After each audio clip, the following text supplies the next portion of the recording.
오늘 각종 사건, 사고 소식들 전해드리는 포인트 뉴스입니다. 먼저 오늘의 첫 번째 소식입니다. 무면허로 차를 훔쳐 운전한 10대들이 경찰에 붙잡혔습니다. 이들은 추격하는 경찰을 피해 시속 170km로 달리고 길이 막히자 차를 버리고 도주까지 했는데요. 다행히 경찰의 끈질긴 추격 끝에 큰 인명피해 없이 검거됐습니다. 엄승현 기자의 단독 보도입니다. 모두가 잠든 새벽 시간, 전북 전주의 한 도로.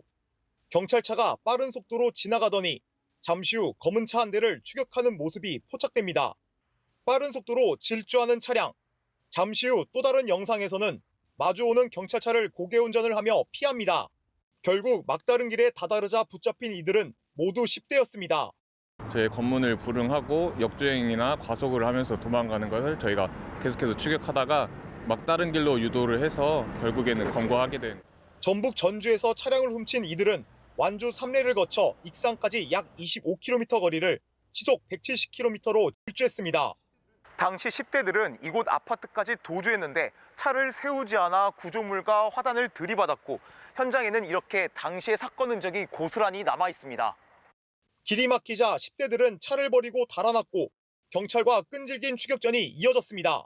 차부터 뜀박질까지 꼬리를 무는 추격전은 사건 발생 2시간여 만에 인명피해 없이 일단락됐습니다. 조사 결과 붙잡힌 10대 5명 모두 면허가 없는 상태로 잠겨있지 않는 차량 내 열쇠를 이용해 범행을 저지른 것으로 드러났습니다. 경찰은 구체적인 범행 동기와 여죄 등을 수사하고 있습니다.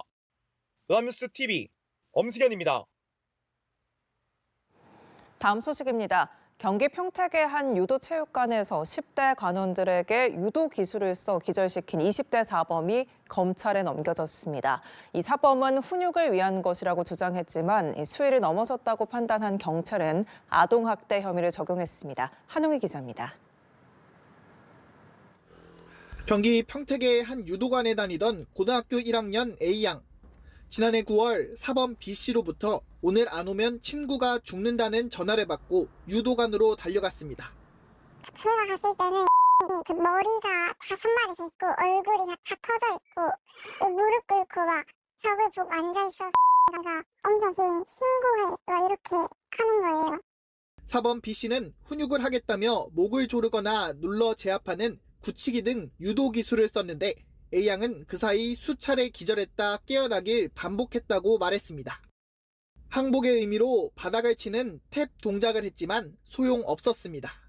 탭을 계속 쳤는데도 안 놔주고 웃으면서 아직 시작도 안 했어 이렇게 하시는 거예요. 제가 기절한 게 처음이니까 기절을 당하고 일어났는데 또 기절하고 계속 그게 반복이었어가지고 우리 오늘 죽겠구나.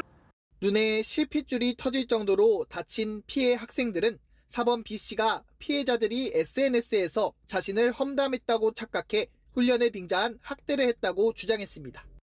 대학 입시를 위해 1년 정도 해당 유도관을 다닌 A양과 친구 C양은 결국 사건 이후 유도를 그만뒀습니다. 같이 있었던 그 친구 같은 경우는 솔직히 살려달라고 빌기까지 했거든요. 일단 훈육이다 끝까지 이런 소리를 하더라고요. 피해자들의 고소로 수사에 나선 경찰은 사범 B씨를 아동복지법 위반 혐의로 불구속 송치했습니다. 경찰 관계자는 A씨가 정상적인 훈련의 수위를 넘어 미성년자를 학대한 혐의가 인정된다고 판단해 검찰에 넘겼다고 설명했습니다. 연합뉴스 TV 한웅입니다. 네, 오늘의 마지막 소식입니다. 부산의 한 동물보호소가 계약 종료로 문을 닫게 되면서 유기동물 90마리가 안락사 당하게 됐습니다. 다른 곳으로 옮길 마땅한 거처가 없기 때문인데요. 고희훈 기자가 그 현장을 취재했습니다. 철창 안에 주인에게 버림받은 반려견들이 빼곡합니다. 문을 열면 금방이라도 새 주인의 품으로 달려들 기세입니다. 그러나 이달 말까지 새 주인을 찾지 못하면 안락사 당할 위기에 처하게 됩니다. 부산 사상구와 사하구, 강서구 등 구청 3곳과 위탁 계약을 맺은 동물보호소가 얼마 전 계약을 종료했기 때문입니다. 이유는 각종 민원과 재정난을 버티지 못했기 때문입니다. 사람 간의 문제 때문에 결국은 계약 해지까지 오게 된 것으로 보이는데요. 그렇다고 해서 그 모든 피해를 동물이 다 감당해야 되는 것은 정말 어불성설인 것 같습니다. 남아있는 유기동물은 110마리. 안타까운 사연이 알려지면서 일부가 입양돼 현재는 90여 마리가 남아있습니다. 당장 안락사 당하지 않기 위해선 다른 곳으로 옮겨야 하지만 다른 보호소도 포화 상태라 받아줄 곳이 여의치 않습니다. 동물보호법상 유기동물은 입소 후 20일이 지나면 안락사할 수 있지만 이곳은 짧게는 몇 주, 길게는 7년 동안 지내고 있는 유기동물도 있습니다.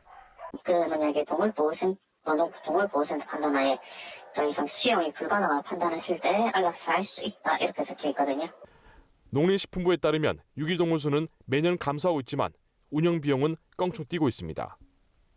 최근 3년 동안 입양 비율은 줄고 있지만 안락사 비율은 점점 늘고 있습니다. 안락사를 지키는 것은 사실상 맞지 않고 시와 구가 예산을 매칭하는 방법으로 해서 한 마리당 얼마라는 금액을 산출해서 이 동물들에 대한 분산 배치를 동물단체는 유기동물 보호소뿐만 아니라 입양시킬 전문센터가 필요하다고 지적합니다. 연합뉴스 TV 고희입니다.